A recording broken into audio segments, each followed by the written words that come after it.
नमस्कार। आज हम डिस्कस करेंगे गिरिराज पत्रिका जो कि हिमाचल प्रदेश की साप्ताहिक पत्रिका है।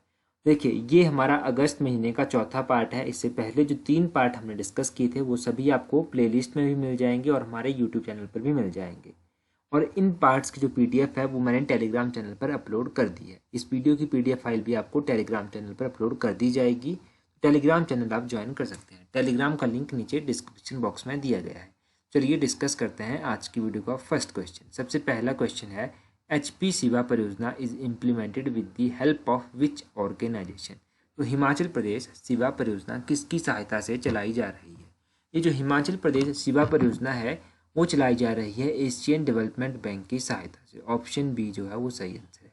अब ये परियोजना एशियन डेवलपमेंट बैंक की सहायता से चलाई जा रही है। इस परियोजना में क्या बात कही गई है ये आपको पता होना चाहिए। देखिए, इस परियोजना में जो है पहले चरण में 1668 करोड़ रुपया खर्च किया जाएगा, ये बात कही गई है।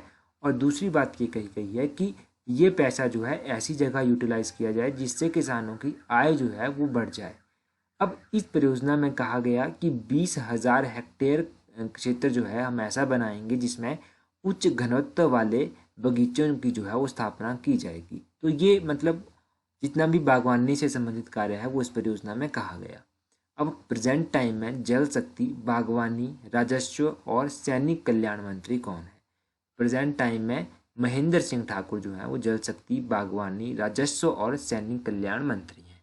ये सब आप याद रखिएगा। एशियन डेवलपमेंट बैंक के बारे में भी एग्जाम में अक्सर पूछा जाता है। तो इस एशियन डेवलपमेंट बैंक की स्थापना कब हुई? ये जो एशियन डेवलपमेंट बैंक है इसकी स्थापना 1966 में हुई थी। 1966 में इसकी स्थापना हुई। इसका हेडक्वार्टर मनीला फिलीपींस में स्थित है। तो ये बेसिक सी जानकारी है HP शिवा परियोजना के बारे में और एशियन डेवलपमेंट बैंक के बारे में। नेक्स्ट क्वेश्चन देखते हैं, which place to the capital of Himachal Pradesh Shimla given in Swachhata Survekshan 2020। तो स्वच्छता सर्वेक्षण 2020 में हिमाचल प्रदेश की राजधानी शिमला को कौन सा स्थान मिला है?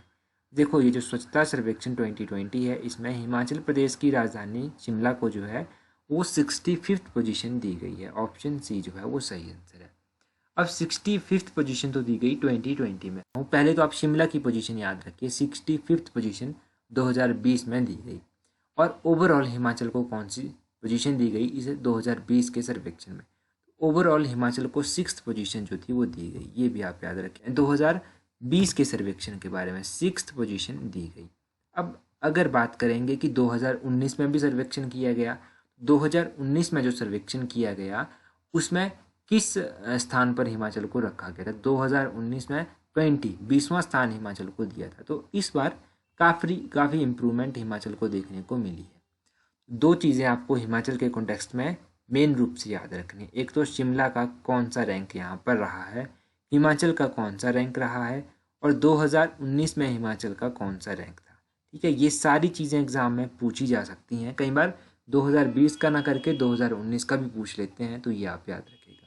अब देखो, 2 कैटेगरीज बनाई गई थी। एक कैटेगरी बनाई गई थी जो स्टेट जहाँ पर 100 से अधिक अर्बन लाइवलीहुड सिटीज़ हैं, जहाँ पर 100 से अधिक सिटीज़ हैं, और दूसरी कैटेगरी बनाई गई थी जहाँ पर 100 से कम सिटीज़ हैं। तो हिमाचल आता है जहाँ पर 100 से कम सिटीज़ हैं।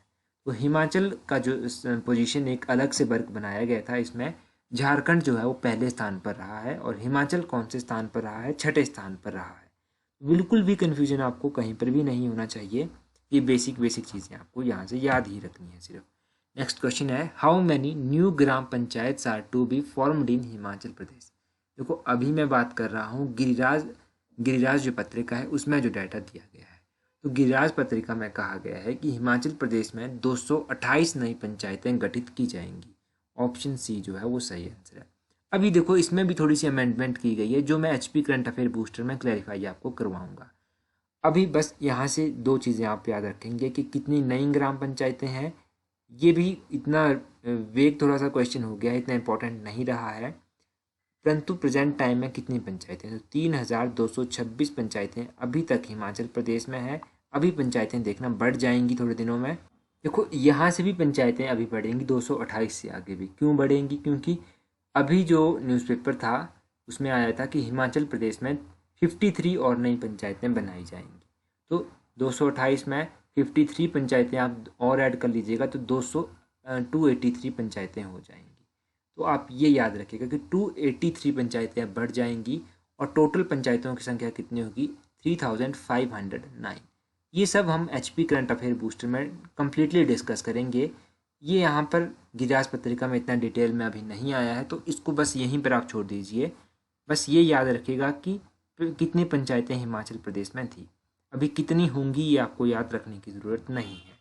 नेक्स्ट क्वेश्चन देखिए। नेक्स्ट क्वेश्चन है, how much contribution is made by government for preparing fruit of advance variety. तो उन्नत किस्म के फलों को तैयार करने के लिए सरकार कितना योगदान देती है। देखो, उन्नत किस्म के जो फल होते हैं वो तैयार किए जाते हैं जब सरकार के द्वारा कुछ अनुदान भी दिया जाता है। वो अनुदान दिया जाता है 80:20, 80:20। ऑप्शन बी जो है वो सही आंसर है। ये अनुपात आप याद रखिएगा, 80:20। ये काफ़ी इंपॉर्टेंट चीज़ है याद रखने के लिए, कितना अनुदान दिया जाता है। ये जो शिवा परियोजना, हमने HP शिवा परियोजना की बात की, जो एशियन डेवलपमेंट बैंक की सहायता से चलाई जाती है। देखो, उसी परियोजना के तहत जो है वो उन्नत किस्म के फल तैयार किए जाते हैं और उन्नत किस्म के फलों को तैयार करने के लिए 80:20 के अनुपात पर जो है किसानों को सहयोग जो है वो दिया जाता है। एक और बात यहाँ पर कही गई थी, इतनी इंपॉर्टेंट तो नहीं है, इसी आर्टिकल में कही गई थी, जो हिमाचल गृहिणी सुविधा योजना है, हिमाचल गृहिणी जो योजना है, गृहिणी सुविधा योजना, इस योजना के तहत 2.78 लाख लोगों को लाभ दिया जा चुका है। कितना, 2.78 लाख लोगों को लाभ दिया जा चुका है। ये इतना इंपॉर्टेंट तो नहीं है डेटा, परंतु क्या पता पूछ ले जाए, क्योंकि कई बार काफ़ी अजीब क्वेश्चन जो है पब्लिक सर्विस कमीशन पूछ लेता है, तो आपको ये क्वेश्चन याद रखने हैं। देखते हैं हमारे पास नेक्स्ट क्वेश्चन क्या है। नेक्स्ट क्वेश्चन है, how many panchayats of Himachal have been brought under Subhash Palekar natural farming. ये जो सुभाष पालेकर प्राकृतिक खेती है, इस खेती के तहत हिमाचल प्रदेश की कितनी पंचायतें जो है वो आ चुकी हैं। देखो, इस जो ये प्रोजेक्ट है या फिर ये सुभाष पालेकर प्राकृतिक खेती है, इसके तहत 2934 पंचायतें हिमाचल की कवर हो गई हैं। अगर यहाँ से भी आप बात करेंगे कि हिमाचल में कितनी पंचायतें हैं, तो 3226 पंचायतें हैं, परंतु अभी तक 2934 पंचायतों को ही इस परियोजना या इस प्राकृतिक खेती के तहत जो है वो लाया गया है। तो यहाँ से तो आप इतना ही याद रखेंगे। देखिए, एक और क्वेश्चन ऐसा था जो गिरिराज पत्रिका में 2-3 बार रिवाइज हो चुका है, इस बार मैंने उस क्वेश्चन को नहीं डाला है, परंतु कुछ लोग नए भी अब हमारे साथ जुड़े होंगे, उन लोगों के लिए उस क्वेश्चन को एक बार मैं आपको रिवाइज करवा देता हूँ। क्वेश्चन क्या है, क्वेश्चन इस तरह से है कि जो स्वतंत्रता सेनानी हैं उनकी पुत्रियों को विवाह के लिए कितना अनुदान सरकार के द्वारा दिया जाता है। तो स्वतंत्रता सेनानी की जो पुत्रियां हैं उनको 51,000 रुपया विवाह के लिए दिया जाता है, और जो स्वतंत्रता सेनानी की पोत्रियाँ हैं, मतलब जो पोत्रियाँ हैं उनको कितना दिया जाता है, तो उनको 21,000 रुपया जो है वो शादियों के लिए दिया जाता है। तो ये दो चीज़ें आपको याद रखनी है।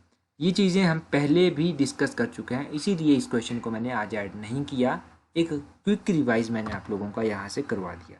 आई होप ये कॉन्सेप्ट भी आपको रिवाइज किया होगा आप लोगों ने। नेक्स्ट क्वेश्चन है, the great freedom fighter Sardar Ajit Singh state eight which place in Dalhousie. तो महान स्वतंत्रता सेनानी सरदार अजीत सिंह डलहौजी में किस स्थान पर ठहरे थे। देखो, ये जो महान स्वतंत्रता सेनानी अजीत सिंह थे ये काफ़ी फेमस थे। क्यों फेमस थे? फेमस इसलिए थे, ये जो थे ये भगत सिंह के चाचा थे। तो भगत सिंह के चाचा थे इसलिए भी फेमस थे, और ये खुद भी एक काफ़ी जाने माने स्वतंत्रता सेनानी थे। अब ये जो स्वतंत्रता सेनानी अजीत सिंह हैं, इनके बारे में थोड़ा सा जानिए। इनका जन्म 1881 में हुआ था, जालंधर में इनका जन्म हुआ था। देखो, इनका जन्म तो इतना इम्पोर्टेंट नहीं है, परंतु 1946 में पंडित जवाहरलाल नेहरू ने इनको जो था, ये विदेश में थे कुछ टाइम के लिए, तो 1946 में पंडित जवाहरलाल नेहरू ने अपने भारत जो था वो बुलवा लिया था, और इन्हें ठहरने के लिए जो था वो डलहौजी स्थान बहुत पसंद आया था। डलहौजी स्थान पर जब ये आए तो ये स्प्रिंग हाउस में ठहरे थे। ऑप्शन सी सही आंसर है, स्प्रिंग हाउस। तो ये स्प्रिंग हाउस में अक्सर जब भी आते थे तो स्प्रिंग हाउस में ये ठहरते थे। डलहौजी कहाँ पर है? डलहौजी चंबा में। डलहौजी के साथ ही खजियार भी लगता है, तो खजियार को हिमाचल प्रदेश का मिनी स्विट्जरलैंड भी कहा जाता है।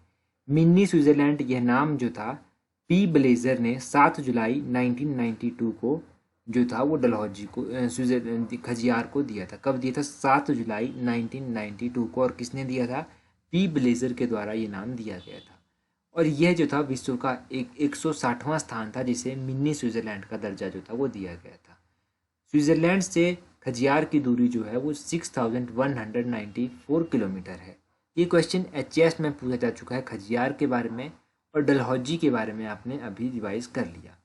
देखो, डलहौजी के बारे में पता चल गया, खजियार के बारे में पता चल गया। ये दोनों ही चीज़ें इंपॉर्टेंट हैं, दोनों ही चीज़ों को याद रखिएगा। नेक्स्ट क्वेश्चन है, in which century was the Khaji Nag temple constructed in Chamba? Chamba स्थित खाजी नाग टेम्पल की स्थापना किस सदी में हुई थी? ये किस सदी में बना था? तो 12वीं सेंचुरी में ये बना था। ऑप्शन बी जो है इस क्वेश्चन का सही आंसर है। अब देखो, ये जो खजी नाग मंदिर है, इस मंदिर के बारे में थोड़ी सी जानकारी प्राप्त कर लेते हैं। गिरिराज पत्रिका में इसके बारे में थोड़ा सा बताया गया था। देखो, वैसे तो खजी नाग मंदिर है धौलाधार पर्वत श्रृंखला के मध्य। नाग मंदिर जो है वो काफ़ी स्थित है, मतलब धौलाधार पर्वत रेंज जो है यहीं पर नाग मंदिर अक्सर पाए जाते हैं। तो खजियार में स्थित खजीनाग मंदिर जो है इसकी स्थापना 12वीं शताब्दी में जो था वो हुई थी। यह स्थान जो है ये 6300 फीट की ऊंचाई पर स्थित है। जब ब्रिटिश काल यहाँ पर होता था तो उस टाइम यहाँ पर गोल्फ का खेल जो था वो खेला जाता था। अब ये जो खजी नाग मंदिर है इसका निर्माण जो था वो 10वीं शताब्दी में शुरू हो गया था।